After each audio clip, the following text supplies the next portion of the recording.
Pops, can we talk about something? Yeah, sure. What's up? Saw some of the older kids vaping. What's that about? Is it safe? What? No. Vaping is actually really dangerous, especially for children, teens, and young adults. What? Yeah, guy. Most e-cigarettes contain harmful substances and nicotine. Nicotine is a highly addictive drug found in regular cigarettes, cigars, and other tobacco products. Very dangerous to a young developing mind. Most kids that start using e-cigarettes usually go on to regular cigarettes, and that's very detrimental to their future and their health. That's crazy. I love talking to you. Thanks for explaining that. Always. Parents, some e-cigarettes may look like USB flash drives, pens, and other everyday items, which can make it harder for you to figure out what your preteen or teen is getting into. You might hear e-cigarettes being called by other names such as mods, vape pens, or vapes. Talk to your children about the dangers of using e-cigarettes today. For more information, visit doh.vi.gov.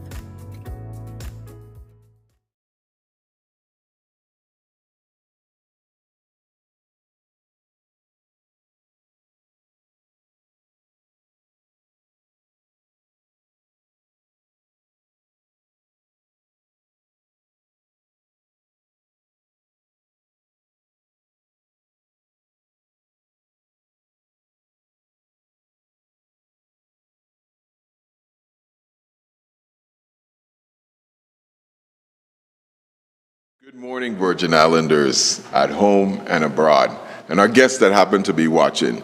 Today is a good day for the Virgin Islands. You know, as we embark on a $12 billion repair of our recovery and transformation of our territory, there's so many different edifices and systems and infrastructure that will be rebuilt.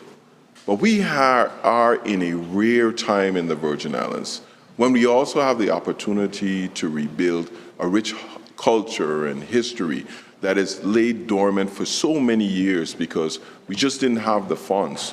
So today I have a great announcement, what is but a first step in revitalizing our history and our culture.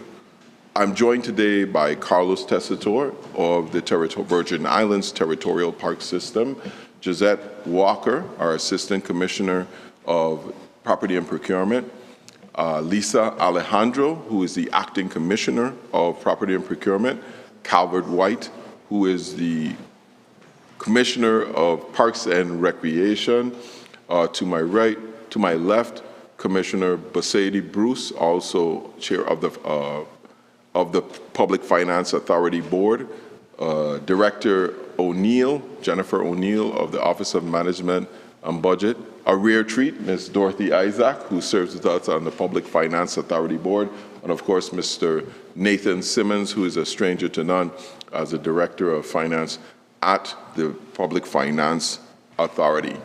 Back in 2022, we created the Territorial Park System to ensure that unique habitats and ecosystems and cultural and historical resources are preserved, protected, maintained, and used for the long-term benefit and enjoyment of current and future generations. Putting that together, I must give credit to David Bourne and Mr. Tessitore, who worked diligently to make sure that we created a Virgin Islands park system.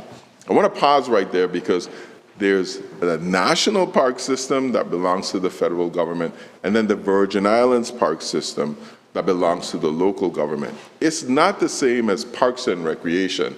These are lands and historical ruins and areas that we want to preserve under this new territorial park system, of which Commissioner White and Carlos Tessitore serve on that board. But part about that is now that we have the system is to put land and property into that system for Virgin Islanders' enjoyment. Today, I am pleased to announce the acquisition of approximately 69 acres of beachfront and salt pond property at the west end of St. Croix. I had been approached by many residents, but Greg Richards in particular, about the depletion of land for the traditional campsites along the Frederiksted beachfront. So we've been investing a lot of money into making sure that Frederiksted lands are preserved, that we improve the marina as well, not the dock, as well as the town areas. And we had an opportunity to buy another piece of land, but we were a little bit too late. So when we got the opportunity to buy this 69 acres, it's something that we couldn't resist. And we thought it would be great that we have it, so we would be preserving a lot of the camping areas and the campgrounds that have been there traditionally. This property, which is described as plot number remainder HNS Hesselberg, consists of almost 2,000 feet of beachfront property, a third of the salt pond that's behind, and also is adjacent to the Vincent Mason Pool and Sandy Point Wildlife Refuge. So by acquiring this property, we are able to preserve environmentally significant wetland and cultural resources. We are able to secure coastline and beach access for residents for generations to come and expand camping and other recreational facilities for residents among other uses. Now, this property was originally listed at about $1.95 million and has an appraised value of $1.7 million. But we were able to negotiate and purchase this rare piece of property for $1.2 million through the PFA. Originally, when we sold the Kings Alley Hotel, there are a couple of things that the board and I wanted to do. Number one, we wanted to make sure that we reinvested that money in St. Croix, that we did something meaningful with those funds. So this is just a piece of that money, which was a total of $3.65 million that was there for the hotel that we purchased this property with. The PFA is intent on making sure that we build back our towns, and that's why the original investment was made in the Kings Alley Hotel. So we will be looking at other property on the island of St. Croix as well as St. Thomas for the benefit of the people of the Virgin Islands. This is all part of our push now for not only economic renaissance, but also cultural and historical renaissance. The 175-year commemoration of our emancipation is another big piece of what this administration is bringing to the Virgin Islands, making sure that our young people are celebrating not only the wins of the current and the future administration, but the shoulders that we stand on and the historical past.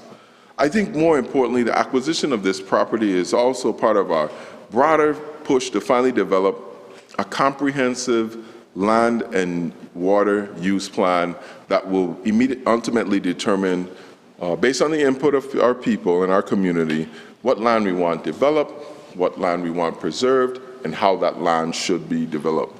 I'd like to take this opportunity to thank the public for an incredible interest and outpouring that as a result of the town meetings that we have seen under the leadership of Commissioner J.P. Oriel.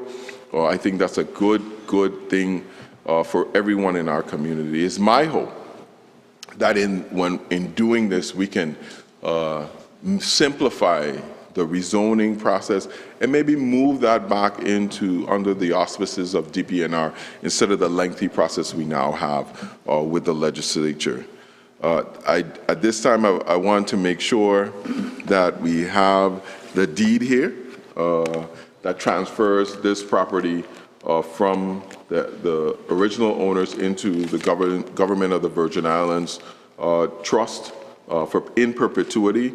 And I'd like to hand that over to Mr. Commissioner White of the Territorial Park System Board to make sure that we get this. Now, I want to make sure we understand this. This does not change people's ability to camp on that property or to any of the activities that traditionally go on.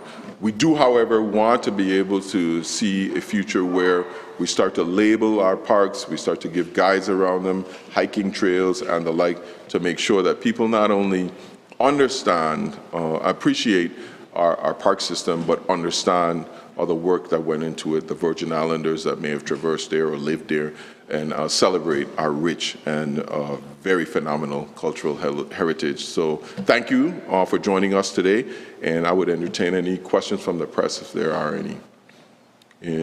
Hearing none, I wish you a fantastic day and a beautiful weekend.